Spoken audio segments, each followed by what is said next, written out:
पण एवढ्यावरच आपण गप्प बसत नाही, कारण केवळ पुणे नाशिक नाही, तर पहिल्या टप्प्यात पुणे नाशिक आणि त्यानंतर जो कल्याण नगरचा जो ट्रॅक आहे, हा कल्याण नगरचा ट्रॅक करणं होतं. आणि त्याचबरोबर आपण नवीन आणखी एक प्रपोजल जे सबमिट केलेलं आहे, प्रपोजल आहे ते छत्रपती संभाजीनगर ते नगर ते रांजणगाव, म्हणजे कर्डे, रांजणगाव, चाकण, तळेगाव ते जेएनपीटी, या पद्धतीचा एक फ्रेट कॉरिडॉर आपण हे केलेलं आहे. कारण मगाशी मला अनिल तात्या सांगत होते की जेव्हा ज्या मार्केट कमिटीमध्ये, ज्या मार्केटमध्ये व्यापाऱ्यांची वर्दळ वाढते, तिथे मार्केट कमिटीला भरभराट येते. मार्केट कमिटीला जेव्हा भरभराट आलेली असते तेव्हा शेतकऱ्यांच्या हातात पैसा कुळकुळतो.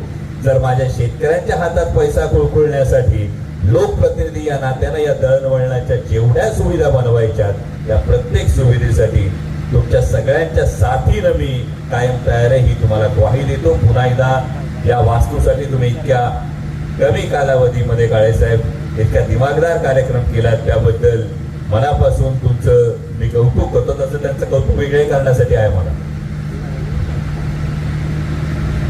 मला सांगा, सगळे फुल स्लीव्ह वापरतात, तुमच्यापैकी कोण कफलिंग वापरते? मी देशात कुठे फिरत असताना ज्या माणसाच्या हातात स्लीव्हला कफलिंग पाहिजे की मला काळेसाहेबांची आठवण. त्यामुळे काळेसाहेब तुम्ही कायम काळजाच्या जवळ आहात. जर कफलिंग पाहिल्यावर तुमची आठवण येत असेल तर जगात किंवा देशात कुठलाही कोल्ड स्टोरेजचा असेल, फूड प्रोसेसिंगचा असेल, प्री कुलिंगचा असेल, हा कोणताही चांगला प्रोजेक्ट असेल तर तो प्रोजेक्ट आपल्याकडे आणण्यासाठी तुम्ही फक्त तयारी दाखवा. सगळ्या फॅसिलिटेशनसाठी मी तयार आहे, हा तुम्हाला शब्द देतो. पुन्हा एकदा